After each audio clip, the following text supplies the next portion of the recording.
নমস্কাৰ সকলোকে স্বাগতম জনাইছো বিশ্বাসী বন্ধু ইউটিউব চেনেলটোলৈ আপোনালোকে চাই আছে ডিএমই এক্সামৰ সায়েন্সৰ ক্লাছ গতিকে সায়েন্সৰ কেইটামান ইম্পৰ্টেণ্ট কুৱেশ্যন লৈ আকৌ আপোনালোকৰ মাজত মই উপস্থিত হৈছোঁ আপোনালোকে জানেই আমি যেকেইটা কুৱেশ্যন অলৰেডি আমি ইতিমধ্যে আপোনালোক দিলোঁ গোটেইকেইটা কুৱেশ্যন বহুত ইম্পৰ্টেণ্ট চ' আপোনালোকে যদি আমাৰ 4000তকৈ অধিক কুৱেশ্যনৰ পিডিএফ কেইটা লোৱা নাই চ' আপোনালোকে লৈ ল'ব পাৰে ঠিক আছে মাত্ৰ আমি 149 ৰুপিছত 4000তকৈ অধিক কুৱেশ্যন দিছোঁ তাতে আপোনালোকৰ সায়েন্স থাকিব আসাম হিষ্ট্ৰী থাকিব ইণ্ডিয়ান হিষ্ট্ৰী থাকিব ইণ্ডিয়ান পলিটি থাকিব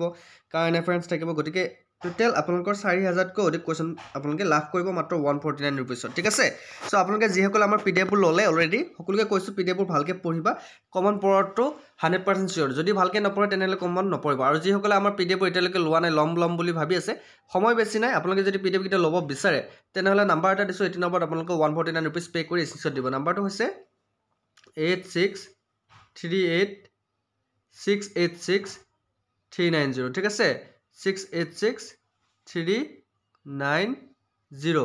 এই নাম্বাৰটো আপোনালোকে ভালকৈ লিখি ল'ব ঠিক আছে স্ক্ৰীনশ্বট মাৰি ল'ব এইটো নম্বৰতে আপোনালোকে পে'মেণ্ট কৰিব লাগিব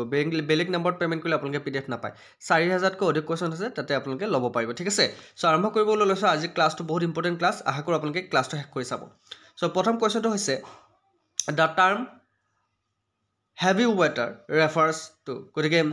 গধুৰ পানী শব্দটোৱে কি বুজায় আপোনালোকে গধুৰ পানী শুনিছে হয়নে নহয় গধুৰ পানী এই গধুৰ পানী বা হেভি ৱাটাৰ শব্দটোৱে কি বুজায়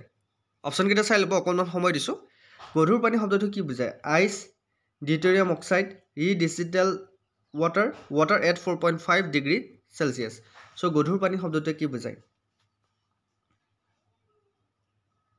কাৰেক্ট এনচাৰ হৈছে গধুৰ পানী শব্দটোৱে ডিউটেৰিয়াম অক্সাইডক বুজায় ঠিক আছে কেতিয়াবা হেভি ৱাটাৰ বুলি ক'লে আপোনালোকে মনত ৰাখিব লাগিব ডিউটেৰিয়াম অক্সাইডক হেভি ৱাটাৰ বুলি কোৱা হয় কি বুলি কোৱা হয় হেভি ৱাটাৰ বুলি কোৱা হয় ঠিক আছে ডিউটেৰিয়াম অক্সাইডক নেক্সট কুৱেশ্যনটোলৈ আহিছোঁ acids on reacting with metal release which of the following gases গতিকে ধাতুৰ সৈতে বিক্ৰিয়া কৰিলে এচিডে তলৰ কোনটো গেছ নিৰ্গত কৰে যেতিয়া এচিডে ধাতুৰ সৈতে বিক্ৰিয়া কৰে তেনেহ'লে এচিডে কোনটো গেছ নিৰ্গত কৰে কওকচোন বাৰু কোনটো গেছ নিৰ্গত কৰে অক্সিজেন কাৰ্বন ডাই অক্সাইড হাইড্ৰজেন মিথেন গতিকে এচিডে যদি ধাতুৰ সৈতে বিক্ৰিয়া কৰে তেনেহ'লে কোনবিধ গেছ নিৰ্গত কৰে আমি সকলোৱে জানো পঢ়িছোঁ হয়নে নহয় গতিকে ধাতুৰ সৈতে বিক্ৰিয়া কৰিলে এচিডে আমাৰ হাইড্ৰজেন গেছ নিৰ্গত কৰে গতিকে অপশ্যন চি হ'ব ৰাইট আনচাৰ হাইড্ৰজেন গেছ মনত ৰাখিব মই ইংৰাজীত কুৱেশ্যনটো দিছোঁ acids on reacting with metal release hydrogen gas ঠিক আছে চ' option C is the right answer next কুৱেশ্যনটোলৈ আহিছোঁ লিখি ল'ব কুৱেশ্যনকেইটা আৰু যদি অসুবিধা হৈছে তেনেহ'লে আপোনালোকে স্ক্ৰীনশ্বট মাৰি ল'ব পাৰে নেক্সট কুৱেশ্যনটো চাবা which poisonous gas was released in Bhopal gas tragedy ইতিমধ্যে আপোনালোকে ভূপালৰ যি গেছ ট্ৰেজেডি সেইটোৰ কথা শুনিছে গতিকে ভূপাল গেছ ট্ৰেজেডিত কোনটো বিষাক্ত গেছ নিৰ্গত হৈছিল জয়পুৰৰ কথা আপোনালোকে জানে জয়পুৰত LPG গেছ নিৰ্গত হৈছিল আৰু যি অগ্নিকাণ্ড সংঘটিত হৈছিল জয়পুৰত সেইটো সকলোৱে জানে ভূপালতো এটা তেনেকুৱা ধৰণৰ ট্ৰেজেডি এটা হৈছিল গতিকে ভূপাল গেছ ট্ৰেজেডিত কোনটো গেছ বিষাক্ত গেছ নিৰ্গত হৈছিল নাইট্ৰাছ অক্সাইড মিথাইল চাইনেজন হাইড্ৰজেন গতিকে কাৰেক্ট এনচাৰ কি হ'ব পাৰে ভূপাল গেছ ট্ৰেজেডিত কোনটো বিষাক্ত গেছ নিৰ্গত হৈছিল চোৱা নাই নিউজত পাবা তোমালোকে মিথাইল আইচোচাইনেট গতিকে এইবিধ গেছ নিৰ্গত হৈছিল ভূপাল গেছ ট্ৰেজেডিত আৰু বহুকেইজন মানুহ নিহত হৈছিল নেক্সট কুৱেশ্যনলৈ আহিছোঁ Question number 4 in nuclear reactor graphite is used as a dash খালি ঠাইত কি বহিব পাৰমাণৱিক ৰিয়েক্টৰত গ্ৰাফাইটক ডেছ হিচাপে ব্যৱহাৰ কৰা হয় কি হিচাপে ব্যৱহাৰ কৰা হয় গ্ৰাফাইটক যেতিয়া পাৰমাণৱিক ৰিয়েক্টৰত গ্ৰাফাইটক কি হিচাপে ব্যৱহাৰ কৰা হয় lubricant fuel moderator all of the above কি হিচাপে ব্যৱহাৰ কৰা হয় কোৱা পাৰমাণৱিক ৰিয়েক্টৰত গ্ৰাফাইটক কি হিচাপে ব্যৱহাৰ কৰা হয় মডাৰেটৰ হিচাপে ব্যৱহাৰ কৰা হয় কিছুমানে আকৌ লুব্ৰিকেণ্ট বুলি লিখি থৈ আহিব বাকীকেইটা নিলিখিব ঠিক আছে মডাৰেটৰ বুলি আপোনালোকে শুদ্ধ উত্তৰটো হৈছে মডাৰেটৰ ঠিক আছে পাৰমাণৱিক ৰিয়েক্টৰত গ্ৰাফাইটক মডাৰেটৰ হিচাপে ব্যৱহাৰ কৰা হয় কুৱেশ্যনবোৰ অসমীয়াটো লৈ আহিছোঁ বহুতে ইংৰাজীত বুজি নাপাব কাৰণে ঠিক আছে নেক্সট কুৱেশ্যনটোলৈ আহিছোঁ which instrument is use to measure the depth of ocean গতিকে সাগৰৰ গভীৰতা জুখিবলৈ কোনটো যন্ত্ৰ ব্যৱহাৰ কৰা হয় আমি সাগৰ যেতিয়া গভীৰতা জুখিবলৈ যাওঁ তেনেহ'লে আমি কোনটো যন্ত্ৰ আমি ব্যৱহাৰ কৰা দেখা পাওঁ পেডোমিটাৰ ফ্লাক্স মিটাৰ এণ্ডস্কোপ গ্যালভানোমিটাৰ কাৰেক্ট এনচাৰটো কি হ'ব সাগৰৰ গভীৰতা জুখিবলৈ কোনটো যন্ত্ৰ ব্যৱহাৰ কৰিব পাৰি কোৱা কোনটো যন্ত্ৰ আমি ব্যৱহাৰ কৰিব পাৰি সাগৰৰ গভীৰতা জুখিবলৈ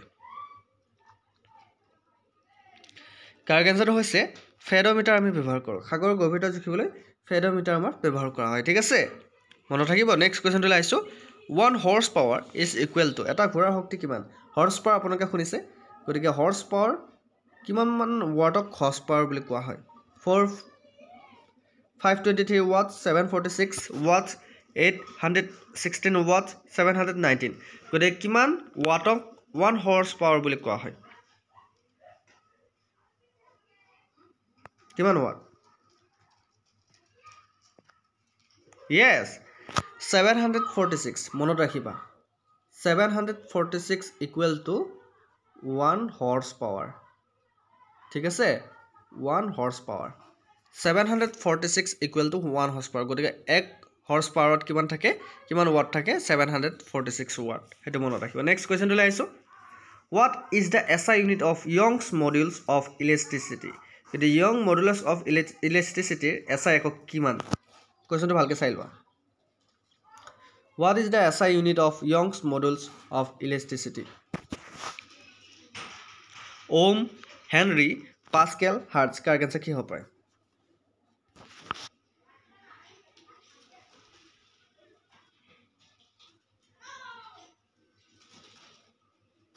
কাৰ আনসাৰ হৈছে পাস্কেল ঠিক আছে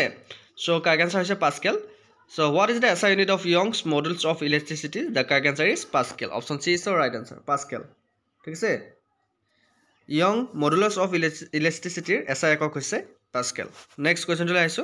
the mass density of kerosene kerosene ভৰ ঘনত্ব কি kerosene ভৰ ঘনত্ব হৈছে কি বাৰু more than water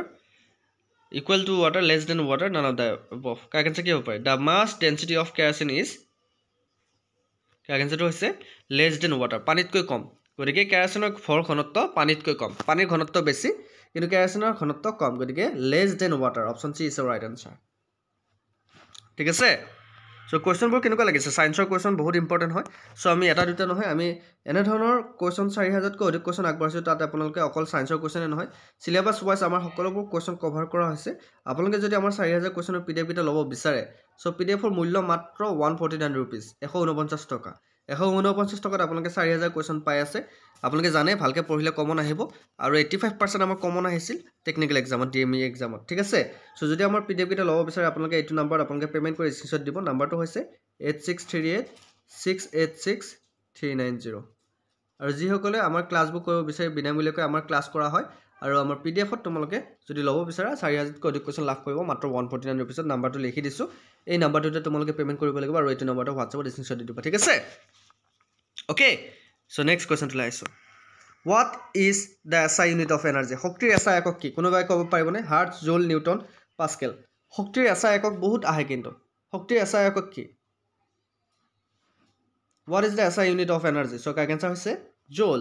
শক্তিৰ SI একক হৈছে জুল ঠিক আছে শক্তিৰ SI একক কি জুল মনত থাকিবনে ৰাখিব লাগিব মনত কাৰণ পৰীক্ষাৰ কাৰণে আৰু বেছি দিন নাই নেক্সট কোৱেশ্চন লৈ আইছো which instrument is used in a submarine to see the objects above sea level সাগৰ পৃষ্ঠৰ ওপৰত বস্তুবোৰ চাবলৈ সাবমেৰিনত কোনটো যন্ত্ৰ ব্যৱহাৰ কৰা হয় আপোনালোকে সাবমেৰিন সকলোৱে দেখা পাইছে হয় না নহয় সাবমেৰিন ক'ত থাকে পানীৰ তলত সাবমেৰিন পানীৰ তলৰে যায় গতি পানীৰ তলৰ পৰাই তেওঁলোকে সাগৰ ওপৰত কি হৈ আছে তেওঁলোকে দেখা পায়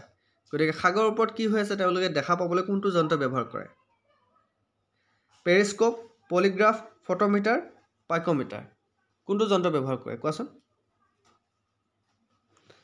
সাবমেৰিনে সাগৰ পৃষ্ঠৰ ওপৰৰ বস্তুবোৰ চাবলৈ কোনটো যন্ত্ৰ ব্যৱহাৰ কৰে সো কাৰেক্ট আনসাৰটো হৈছে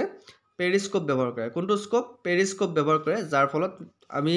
সাবমেৰিন পানীৰ তলত থাকিলেও তেওঁলোকে ওপৰত কি হৈ আছে সব তেওঁলোকে গম পায় গতিকে সাবমেৰিনত কি ব্যৱহাৰ কৰা হয় periscope option A is the right answer next কোৱেশ্চনটো লৈ আইছো acids on reacting with metal carbons released which of the following gases ধাতু কাৰ্বনেটৰ সৈতে বিক্ৰিয়া কৰিলে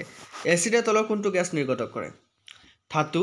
কাৰ্বনেটৰ সৈতে বিক্ৰিয়া কৰিলে এচিডে তলৰ কোনটো গ্যাস নিৰ্গত কৰে acids on reacting with metal carbonates release which of the following gases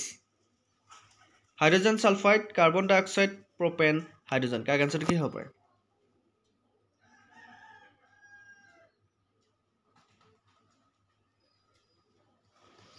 correct answer হৈছে ধাতু কাৰ্বনৰ সৈতে বিক্ৰিয়া কৰিলে এচিডে কোনটো গেছ নিৰ্গত কৰে কাৰ্বন ডাই অক্সাইড নিৰ্গত কৰে গতিকে option B is right answer ঠিক আছে নেক্সট কোৱেশ্চনটো লাইছো which one out of the following helps in burning তলৰ কোনটোৱে জ্বলাবলৈ সহায় কৰে জ্বলোৱাত সহায় কোনে কৰে আমি সকলোৱে জানো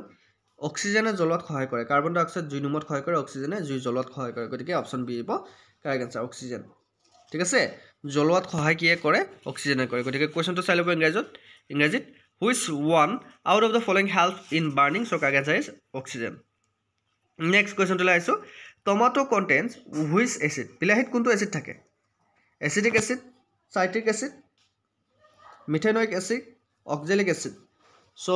তোমালোকে সকলোৱে বিলাহী হোৱা বেছিকৈ বিলাহী নাখাবা গ্যাসৰ প্ৰবলেম হয় গতিকে বিলাহীত কোনটো এসিড থাকে যাৰ কাৰণে গ্যাসৰ প্ৰবলেম হয় সো বিলাহীত ভিটামিনো থাকে গ্যাসও হয় বেছিকৈ খালে সো ইয়াৰ কাৰণে আছে অক্সালিক এসিড থাকে বিলাহীত অক্সালিক এসিড ঠিক আছে option D is right answer বিলাহীত কি এসিড থাকে বহুতে কিন্তু সাইট্রিক এসিড বুলি লিখি থৈ দিব সাইট্রিক এসিড বিলাহীত নাথাকে কিন্তু মনত ৰাখিবা বিলাহীত থাকে অক্সালিক এসিড ঠিক আছে নেক্সট কোৱেশ্চনটো লাইছো mirror use by the dentist to see large image of teeth of patient is তোমালোকে নিশ্চয়কৈ দাঁতৰ অসুখ হৈ পাইছা হয় না দাঁতৰ প্ৰবলেম হৈ পাইছে যেতিয়া তোমালোকে দাঁতৰ ডক্টৰ তাত যাক ডেন্টিষ্ট বুলি কোৱা হয় ডেন্টিষ্টৰ ওচৰত যোৱা ডেন্টিষ্টে এবিধ গ্লাছ ব্যৱহাৰ কৰে যাৰ পৰিপ্ৰেক্ষিতত তোমাৰ দাঁতৰ ভিতৰ বিষয়ে তেওঁলোকে সহজতে দেখিবলৈ পায় গতিকে ৰোগীৰ দাঁতৰ ডাঙৰ ছবি চাবলৈ দন্ত চিকিৎসকে ব্যৱহাৰ কৰা সেই দাপন বা সেই গ্লাছখনক কি বুলি কোৱা হয় zigzag mirror convex mirror plane mirror concave mirror কোৱা কি বুলি কোৱা হয়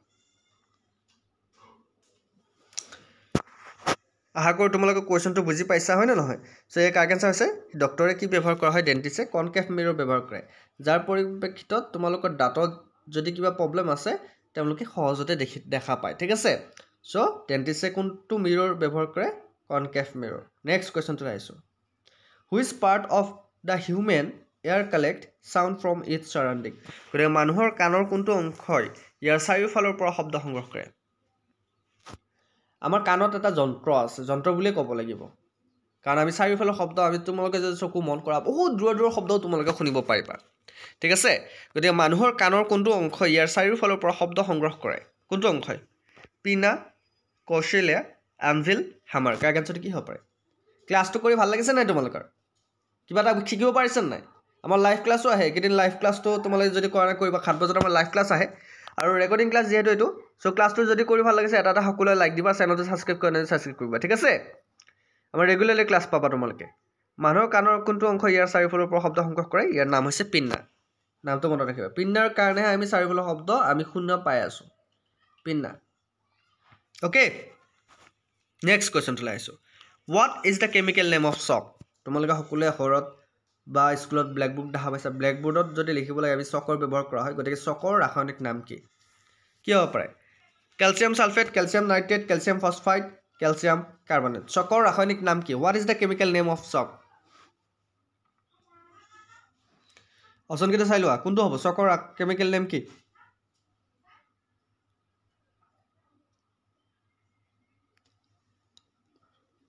yes কাৰেক্ট আনসাৰ হৈছে ক্যালসিয়াম কাৰ্বনেট গতিকে চকৰ ৰাসায়নিক নাম হৈছে কেমিকেল নাম হৈছে ক্যালসিয়াম কাৰ্বনেট নেক্সট কোৱেশ্চনটো লাইছো which plant tissue is responsible for the transport of water and minerals from roots to the leaves গতিকে শিপাৰ পৰা পাতলৈ পানী আৰু খনিজ পদাৰ্থ পৰিবহনৰ বাবে কোনটো উদ্ভিদৰ কলা দায়বদ্ধ শিপাৰ পৰা পাতলৈ পানী আৰু খনিজ পদাৰ্থ পৰিবহনৰ বাবে তোমালোকে গছ ৰুই পাইছা হয় না নহয় গছ ঘৰে গছ আছে গছে শিপাৰ পৰা পানী সংগ্ৰহ কৰে হয় না নহয় গতিকে শিপাৰ পৰা পাতলৈ পানী আৰু খনিজ পদাৰ্থ গছে সংগ্ৰহ কৰে গতিকে এই কোনটো উদ্ভিদৰ কলা দায়বদ্ধ ইয়াক কি বুলি কোৱা হয় জাইলেম পিথ ফলেম ষ্টমাটা কি বুলি কোৱা হয় সো ইয়াৰ কাৰেক্ট আনসাৰ হৈছে জাইলেম বুলি কোৱা হয় গতিকে মনত ৰাখিবা শিপাৰ পৰা পাতলৈ পানী আৰু খনিজ পদাৰ্থ পৰিবহনৰ বাবে কোনটো উদ্ভিদৰ কলা দায়বদ্ধ জাইলেম দায়বদ্ধ গতিকে মনত ৰাখিবা option A is right answer which plant tissue is responsible for the transport of water and minerals from roots to the leaves so correct answer is xylem option A is right answer next question টো লাইছো which reptile has a 4 chamber heart কোনটো সৰীসৃপৰ 4টা chamber যুক্ত হৃদযন্ত্ৰ আছে সৰীসৃপ মানে গম পাইছে কোনটো সৰীসৃপৰ আছে ক্ৰকডাইল কিং কোব্ৰা কেমেলন টাৰ্টল 4টা কোঠা আছে চেম্বাৰ আছে হৃদয়ত সো কাৰেক্ট আনসাৰ হৈছে ক্ৰকডাইল ঘৰিয়ালৰ ঠিক আছে ঘৰিয়ালৰ 4টা চেম্বাৰ আছে কিহত 4টা চেম্বাৰযুক্ত হৃদযন্ত্ৰ আছে কাৰ ঘৰিয়ালৰ ক্ৰকডাইলৰ ঠিক আছে নেক্সট কুৱেশ্যনটো লৈ আহিছোঁ the pH of acid rain pHৰ ভেলু বহুত আহে কিন্তু তোমালোকে pHৰ কুৱেশ্যন বহুত পাইছা এই ডেৰিটো পাইছা গতিকে তোমালোকে মনত ৰাখিবা এচিড বৰষুণৰ pHৰ মাত্ৰা কিমান more than 5.6 less than 5.6 equal to 7 more than 7 correct answer কি হ'ব পাৰে বহুত ইম্পৰ্টেণ্ট কুৱেশ্যন কোৱা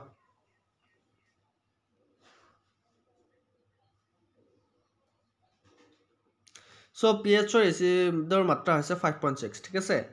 5.6 less than 5.6 গতিকে মনত ৰাখিবা option B is right answer more than নহয় কিন্তু দেই more than নহয় less than অপচন বি হ'ব শুদ্ধ উত্তৰ 5.6 তকৈ কম নেক্সট কুৱেশ্যনটো আহিছো মিনামাটা disease is a nerve disorder caused by eating fish polluted by dash গতিকে মিনামাটা ৰোগ হ'ল ডেছৰ দ্বাৰা প্ৰদূষিত মাছ খোৱাৰ ফলত হোৱা স্নায়ু বিকাৰ গতিকে মিনামাটা ৰোগ প্ৰদূষিত মাছ খোৱাৰ বাবে হয় গতিকে মিনামাটা ৰোগ ক'ৰ পৰা হয় magnesium lead mercury nickel correct আনসাৰটো কি হ'ব পাৰে সো মিনামাটা ৰোগ হ'ল কাৰেক্ট আনসাৰটো হৈছে মাৰ্কিউৰি ঠিক আছে মিনামাটা ৰোগ হ'ল পাৰাৰ দ্বাৰা প্ৰদূষিত মাছ খোৱাৰ ফলত হোৱা স্নায়ুৰ বিকাৰ গতিকে মাৰ্কিউৰি হ'ব কাৰেক্ট আনসাৰ নেক্সট কুৱেশ্যনটো লৈ আহিছোঁ ওকে সো এইকেইটা আছিল বহুত ইম্পৰ্টেণ্ট কুৱেশ্যন সো আশা কৰোঁ আপোনালোকে ক্লাছটো সম্পূৰ্ণকৈ কৰিলে সো ক্লাছ যদি সম্পূৰ্ণ কৰিছে কমেণ্টত জয় এখন লিখিব আজি যিহেতু গণতন্ত্ৰ দিৱস সকলোকে গণতন্ত্ৰ দিৱসৰ শুভেচ্ছা জ্ঞাপন কৰিছোঁ আৰু জেনেৰেল চায়েন্সৰ বহুকেইটা পাৰ্ট আনি আপোনালোকৰ কাৰণে লৈ আহিম চিৰিজ এটা আৰম্ভ কৰিছোঁ যদি সো আপোনালোকে চিৰিজটো কমপ্লিটলি চাব আৰু যদি আপোনালোকে 4000তকৈ অধিক কুৱেশ্যনৰ PDF লাগে তেনেহ'লে আপোনালোকে 8638686390 এই নম্বৰটোত পে'মেণ্ট কৰি আপোনালোকে স্ক্ৰীনশ্বট দি দিব আপোনালোকে PDF পাই যাব নম্বৰটো হৈছে 8638686390 নাম্বাৰটো আপোনালোকে চাই ল'ব এই নাম্বাৰটোত আপোনালোকে হোৱাটছআপো আছে গুগল পে' ফোনপে'ও আছে আপোনালোকে ফোনপে'ত পে'মেণ্ট কৰি বা গুগল পে'ত পে'মেণ্ট কৰি আপোনালোকে 149 ৰুপিজ স্ক্ৰীনশ্বট দি দিব এইটো নাম্বাৰটো ঠিক আছে সো সকলোকে ধন্যবাদ জ্ঞাপন কৰি আজি ক্লাছটো আমি উন্নত সমাপ্ত কৰিছোঁ উন্নতি ক্লাছত আকৌ লগ পোৱাৰ প্ৰতিশ্ৰুতিৰে জয় হিন্দ জয় অসম